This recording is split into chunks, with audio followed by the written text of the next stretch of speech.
Hello everyone and welcome to another reading session with N.E.S.T. Today we'll be reading The Magic Mirror, and I chose the story because I thought it would be a bit more fun to dive into something a bit more abstract, and it's a story that reminds me of Hansel and Gretel and takes the structure of a classical fairy tale. It begins with once upon a time, and I thought it would be really enjoyable to dive into something that an adult and a child can enjoy no matter the reading level. As usual, you can find the link down below in the description box, and you can also access it through your email listing or your N.E.S.T messages through Facebook. As usual, we'll be going through the story, and as we do that, I will stop after a few pages to go through some vocabulary.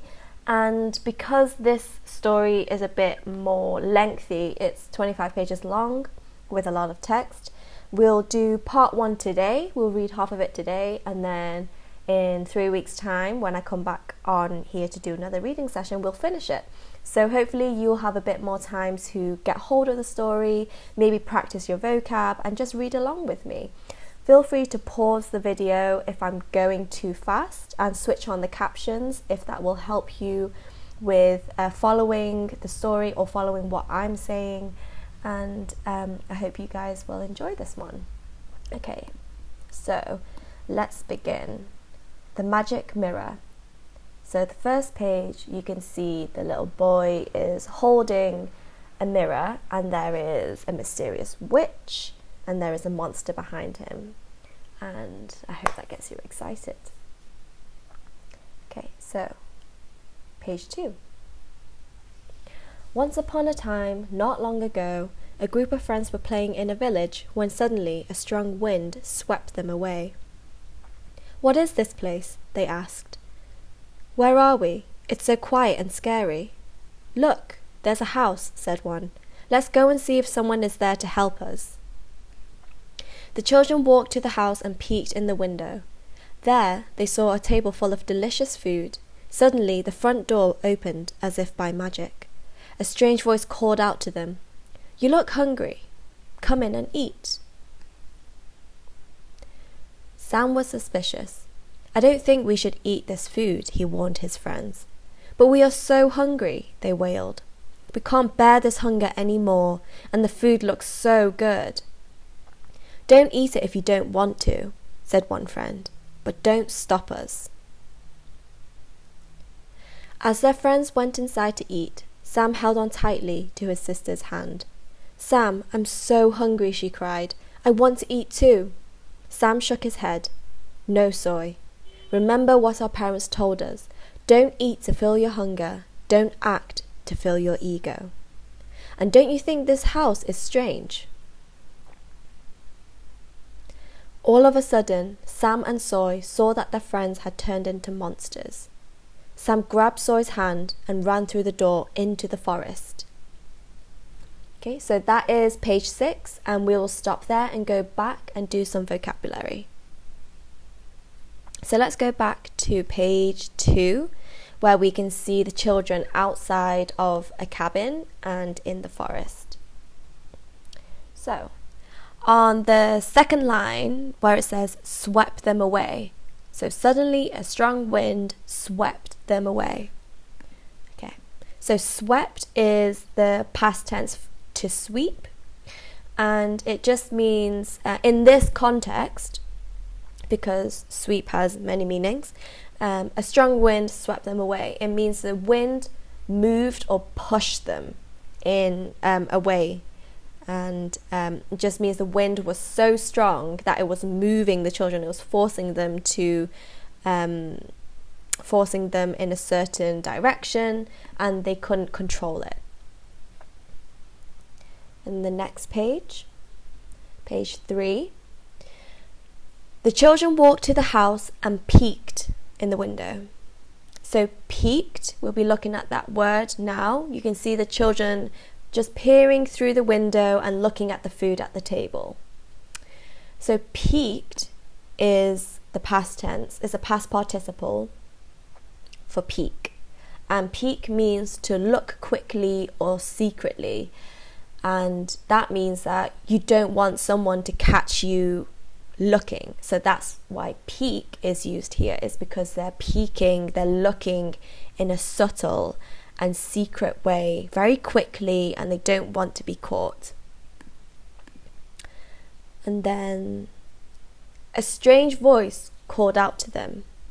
So that's the second paragraph. A strange voice called out to them. Strange just means unusual or odd. So the voice is something that they've never really heard before. So it's a very different voice. They don't recognize that voice. And it is a bit mysterious. So the next page, page 4. In the image, we can see the children talking to each other with very confused faces, angry faces. And we'll look at the word suspicious in the first line. Sam was suspicious. Suspicious means, so Sam was suspicious. That means that Sam was showing that he was cautious, and he doesn't really trust or isn't very sure of what's going on, so he's very careful about the situation. When you are suspicious, it means that you have an idea or the impression that the situation that you are in is dangerous. So he's being very careful. Suspicious means that you are cautious of the fact that what you're about to do, or what his friends are about to do, is questionable, dishonest, or dangerous. And then the second paragraph. But we are so hungry, they wailed. We can't bear this hunger. Okay, so we look at the word bear. So to bear, we can't bear this hunger. We can't take this hunger anymore. We cannot endure this hunger anymore. That means that he's had enough, that the children have had enough of the hunger, and they want to eat. So when you can't bear something, it means that you don't want to feel that way anymore. And then the next page, on the last paragraph, on the fifth line of the last paragraph, it says, to fill your ego. So the whole sentence is, don't eat to fill your hunger, don't act to fill your ego. Your ego, the ego is someone's sense of self-esteem, so someone's confidence or self-importance. But ego is used normally in a negative way. When someone has an ego, he's got too much self-importance. So what Sam is saying to Soy is that don't act to fill your ego. Don't act selfishly just for yourself. And he's trying to teach his little sister a lesson. And in the image, you can see him pointing a finger at Soy and telling her away from the children that what they are doing is wrong. So the next page, page 6, on the fourth line, so Sam grabbed Soy's hand. Grabbed is the past participle, or the simple past, of to grab. And to grab is to hold or to get or to grasp very suddenly and roughly something that you need in a hurry. So when it says Sam grabbed Soy's hand and ran through the door, it gives the impression, this verb gives the idea that they are in danger and they need to get away quickly. It gives the sentence a lot more intensity, and it shows that they are in danger. As you can see from the picture on the left, you can see that they've turned into strange monsters and they need to leave very quickly. Okay, so that was page 6, and we'll continue reading. So the next page, page 7. where you can see the witch, the big figure with a broom, because witches fly on brooms in a fairy tale sense, and she's talking to the children who have become monsters. Okay, let's start reading. Inside the house, an old witch appeared. The witch counted the monsters, and her face turned hard with anger. "Where are the other 2 children?" she screeched. Then she flew away after Sam and Soy. Sam and Soy ran and ran through the forest, desperately trying to find a hiding place. As they ran, they came across a big white rat. "Come to my den," he said. "I'll help you hide." "I'm so afraid, Sam," said Soy, as they ran into the white rat's den. What if the witch finds us?" Sam comforted his sister. "Don't think about that. Otherwise, the witch might smell our fear." From inside the white rat's den, the children could hear the witch wailing and screeching as she searched for them. Finally, she flew away, and the white rat said, "It was wise of you to not eat the food inside the witch's house." "Why did she do this to our friends?" asked Sam and Soy. The rat told them that her master had ordered her to turn 100 children into monsters and bring them to him. Once she brings these 100 children to him, she will be gifted with immortality, said the rat. "How can I help my friends become human again?" asked Sam. "It's hard to say," said the rat sadly. "If you do not find a spell in 3 days, they will stay monsters forever." "Oh no, I'm scared for them, Sam," cried Soy. "Don't be afraid, Soy. We must be strong," Sam said as he hugged her. Okay, and we will just stop there at page 10 and go back to page 7 with the witch in the picture, very big with a broom. Okay, so on the first paragraph of page 7, on the 4th line, that reads, "Her face turned hard with anger." So hard, you might know that hard, that rock is hard. It means that it's very firm. But in this context, when you say someone's face turned hard with anger or whatever expression, it means that the expression of anger was so strong and rigid, like stone, on her face. It means that her anger was so intense that this was all she was expressing. So that was all you could see on her face because she felt the anger so harshly. So you could also say, my friend's face turned hard with sadness. That means all that you could see on their face was sadness. So her face turned hard with anger. Anger was all the children could see.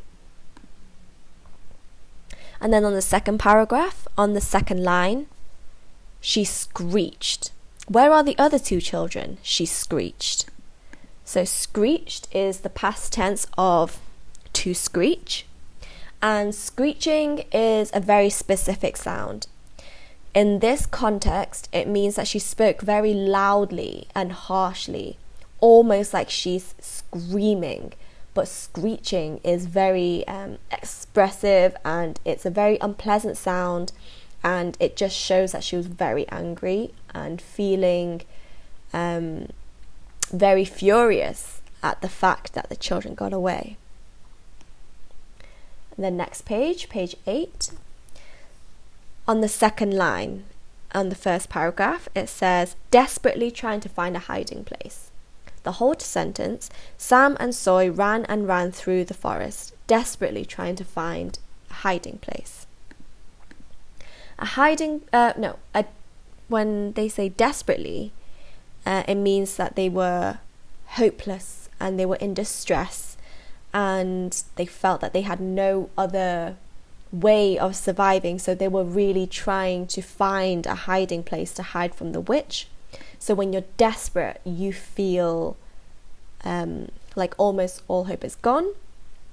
So when you're desperately trying to find a hiding place, that means you're doing it to survive.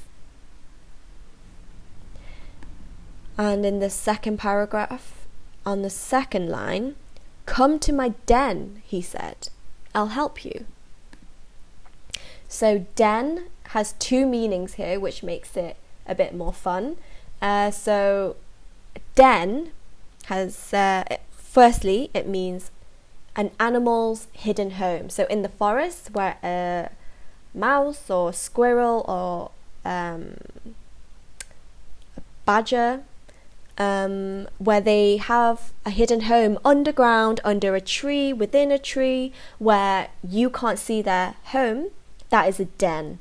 So that's why the white rat has a den, is because it's his home. But this has another meaning, which makes this a bit more fun. A den is a place where people meet in secret and to hide out from danger, so that no one else knows that they're there. It's a secret hiding place. So with these two meanings, this story has this situation has meaning for the rat as well as the two children, because it's a home and a hiding place. And then on the last paragraph of page 8, second line, "Otherwise the witch might smell our fear." The whole sentence. Don't think about that. Otherwise the witch might smell our fear. Otherwise is another word, is a big word to say or else. So don't think about that, or else the witch might smell our fear. So otherwise just indicates that if Sam's sister thinks about the witch finding them, the witch might smell her fear. So otherwise it's just indicating that if you do the opposite of what someone says, something else will happen. And the next page, in the first paragraph, the second sentence, wailing. The children could hear the witch wailing. So wailing is to wail. It means to cry or howl with grief, anger, or pain. In this situation, the witch is crying from anger, and she's not saying anything, but she's just crying with her voice. She's howling, and it's a very unpleasant, high-pitched sound. Again, it's not the same as screeching, but wailing is a sound that no one wants to hear, but it's very loud and it's very high-pitched. It's almost like a scream. So, the fourth paragraph on the first line. The rat told them that her master had ordered her. Master. So master is a noun, and it's a noun given to someone who has people working for them, especially servants and slaves. And master is a very historical term, so it's not used so often in modern contexts, but because this is a fairy tale and with witches and wizards, they will have a master who is like a boss, but in a very negative way. Master has a lot of power, and he controls his servants and slaves. So master is definitely not a word that we would use in 2020. We don't have that anymore, but we use it in stories. When we read history books, you might see the word master, but not in everyday conversation. And then the last paragraph of page 9, and in the second sentence, it says, she will be gifted with immortality. Immortality is the ability to live forever, so you will never die.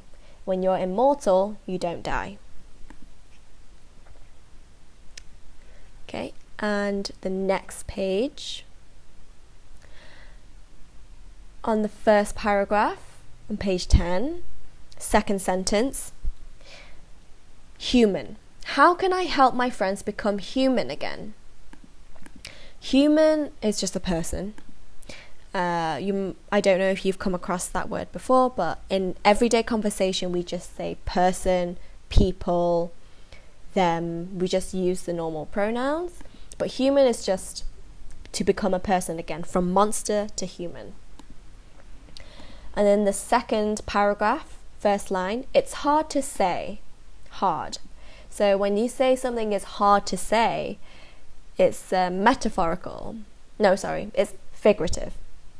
And when something is figurative, it means that it's not, you can't understand it literally. You have to interpret it as it's difficult to it's difficult to know. So when the phrase it's hard to say, it means it's difficult to know. You could use this in everyday conversation. So you could say, you could reply to a question. If someone asks you, will it rain tomorrow? You could say, it's hard to say, because you don't know. It's difficult to know. So in this context, hard has a different meaning. And in the third line of the same paragraph, a spell in 3 days. A spell is a form of words that is used as a magical charm or incantation. So a spell is something that you will find in Harry Potter with magic, and when they use the wands and they cast a spell on someone. Yeah. And the last line of the same paragraph, will stay monsters forever. So forever means for all future time. They will always be monsters from now on, unless they get the spell. Okay. And the next page, we will start reading again.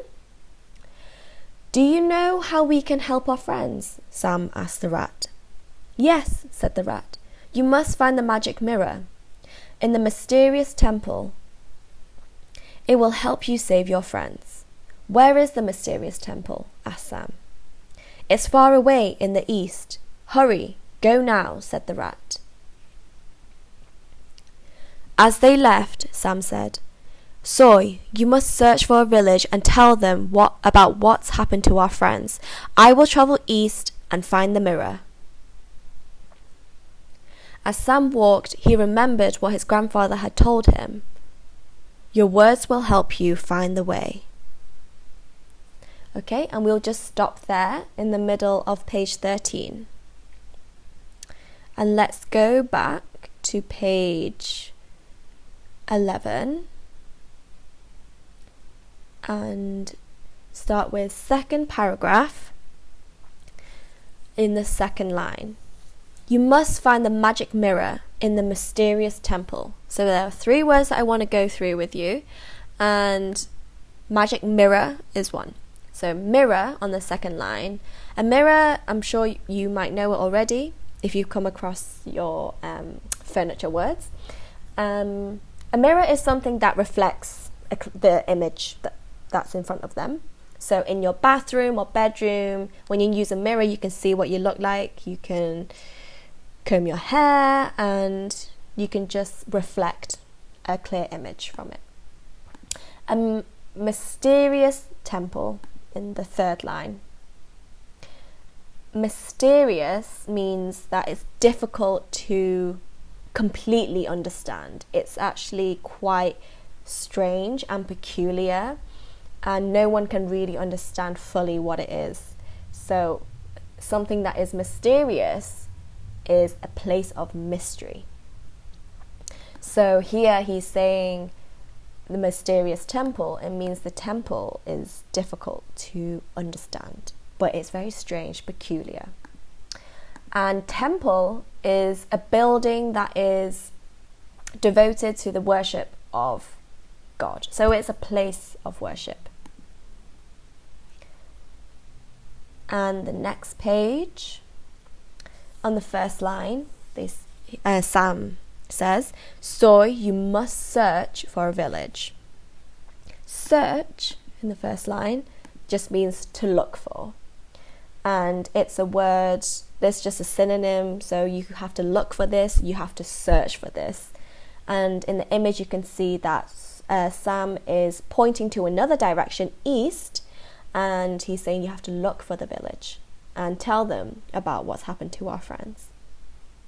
So that's page 12, and I think we'll just stop there because this is quite a lengthy book, and we'll continue in 3 weeks' time. I hope you've enjoyed it. I will put some questions on for when we finish the book, and we'll go through a bit more vocab that we find, and I hope to see you continue this book in 3 weeks' time. Okay, and I hope you enjoy your day. See you for the next one.